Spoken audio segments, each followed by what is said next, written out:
RMC tous les jours de manche. Grosse ambiance ce matin sur RMC. Bonjour à tous. Depuis ce matin, on va vous le dire, chers auditeurs, Charles est nu, enroulé dans un drapeau du PSG. Là, il a mis une veste pour l'antenne, mais sous la table, il n'y a pas de pantalon, il y a juste un caleçon Barcola. Car hier, c'était la Ligue des Champions. Et le PSG a gagné contre Manchester City 4-2. Le PSG a mis 4 buts, comme quoi un seul Kolo Muani vous manque. Et tout est désorganisé, on perd ses repères, patatras, on met 4 buts à Manchester. Donc Charles est arrivé en courant dans les couloirs de toute la rédaction, en retirant toutes ses fringues, en hurlant. Mathieu Béliard, nu également, le suivait en jetant des pétales de fleurs. Et Manu Le Chypre, pareil. On nu Manu nu ce matin. Oh oui, Manu, que c'est beau. C'est de la poésie. Bah c'est oui. de la poésie. Le PSG a écrit sa légende en lettres de feu sur le parchemin du sport français. C'est de la poésie. Il y a qu'Apolline et moi qui sommes restés dignes. On travaillait, nous. Désolé, on travaillait sur la politique américaine, sur l'interprétation du geste d'Elon Musk. Parce que, oui, les gars, pendant que vous êtes tout nus, le nazisme est à nos portes. L'étrange salut d'Elon Musk a continué à intriguer les gens hier. Nazi ? Pas nazi ? En tout cas, les Américains, c'était pas la peine de débarquer chasser les nazis du pouvoir si c'était pour les remettre à la Maison-Blanche 80 ans après. Alors, pour défendre Elon Musk, beaucoup ont dit « Oui, mais c'est un autiste, il maîtrise pas ses émotions, il maîtrise pas sa gestuelle. » Peut-être, mais du coup, est-ce que c'est une bonne idée de lui confier un ministère à ce gars-là ? En tout cas, pas les affaires étrangères, s'il vous plaît. Il faudrait pas qu'il aille voir Poutine. « Vladimir, comme je suis contente de te voir !» Non, c'est pas un doigt d'honneur. Je voulais juste te montrer mon alliance, mais je me suis trompé de doigt. Je suis autiste, désolé. Zigail ! Pardon, j'ai aussi le syndrome de Tourette. Pardon.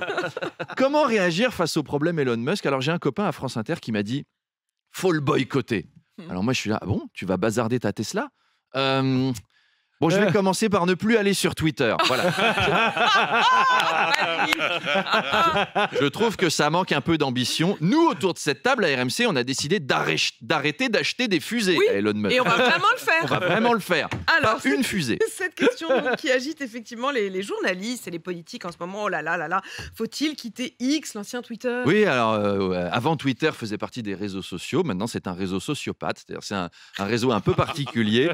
L'algorithme est biaisé. Les fake news prospèrent, le porno hard est montré aux ados sans aucun contrôle. Mais comment on peut lutter ? Eh bien, Apolline, sachez que la France compte ouvrir son propre réseau social supervisé par Jean Castex. Oh non ! Oh, Madame Apolherbe de ma ligne, j'ai l'honneur de vous présenter notre projet de réseau social français, France Turfu. Le réseau social du ministère des Télécommunications et de la Poste, accessible avec votre identifiant France Connect, disponible sur impôt.gouv.fr, grâce bien sûr à votre numéro de télédéclarant. Téléchargez votre fiche d'inscription sur le site de l'Arcom et remettez-la au site de la Haute Autorité pour la transparence de la vie publique. Et vous pourrez récupérer l'application sur www.franceturfu-8 application-6 télécom/download.gouv.fr. Et une fois inscrit sur le réseau, il ne reste plus qu'à attendre qu'une deuxième personne s'inscrive elle aussi et vous pourrez communiquer. Oh mais c'est magique ! C'est magnifique. C'est magique. Arnaud, Cyril Hanouna a annoncé qu'il allait rencontrer Elon Musk et Donald Trump le 18 février. Oui, alors là, il y a une petite polémique. Certains disent qu'il a payé $100 000 pour ça. Lui, il dément. En tout cas, il existe des places à vendre pour ce prix-là. Et il n'y a que les Américains pour faire ça. Est-ce que vous payeriez 100 000 € pour dîner avec François Bayrou ? Je suis sûr que même Catherine Vautrin à 50 000, c'est pas certain. Notez que Apolline, ce matin, a Pierre Moscovici gratos au petit-déj. Tout à l'heure, et Manu est jaloux. Comme quoi. En tout cas, il est tout émoustillé. Manu, il aurait donné 100 000 balles pour le faire. Oh bah, à l'aise. En tout cas, il est tout émoustillé. Cyril, ça se sent, il est un peu... Première fois que je vois un juif aussi excité à l'idée de rencontrer quelqu'un qui fait des saluts nazis. Comme quoi, tout communique à une vitesse folle. Dans une récente interview, Édouard Philippe est revenu sur son alopécie et sur ses cheveux qui repoussent comme par miracle. Il a dit, je suis revenu de parmi les chauves. C'est la nuit des chauves vivants.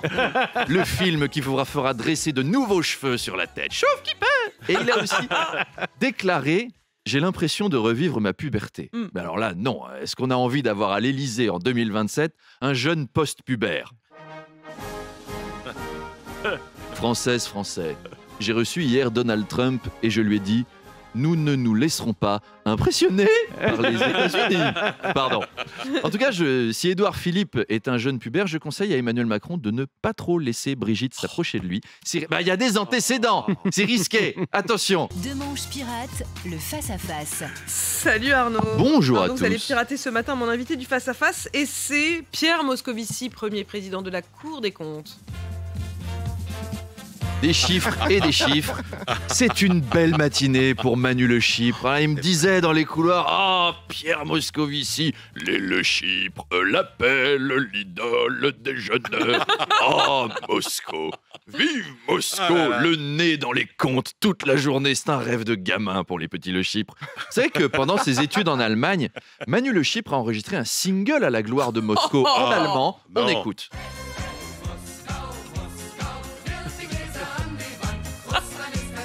C'est un vrai album. La Cour des comptes, c'est que des gens qui portent des robes avec de la fourrure d'hermine et qui se réunissent pour parler de pognon. C'est comme les vieilles du 16e.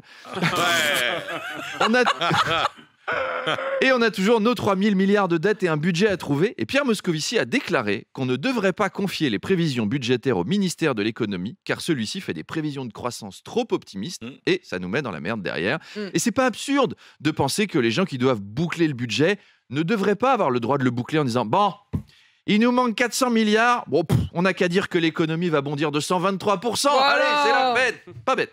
Pierre Moscovici qui est remonté contre l'ancien ministre de l'économie, Bruno Le Maire, ce qui m'a fait penser, il devient quoi Bruno Le Maire? Est-ce que vous savez? Eh bien, il devient conseiller stratégique d'une entreprise néerlandaise de semi-conducteurs, ASML, et l'entretien d'embauche s'est très très bien passé. Meneer Le Maire, wat is een half geleider? Je parle pas hollandais. Monsieur Le Maire, ça commence bien. Hein, c'est quoi un semi-conducteur? C'est Philippe Croison qui pilote une voiture? Non. Non, c'est un composant électronique. Il s'y connaît déjà pas en économie. On va pas lui rajouter les langues vivantes du nord de l'Europe et l'électronique à base de silicium. Allez, je sens que Manu trépigne. On est à Moscou. Alors, rendez-vous en musique avec Moscou à 8h.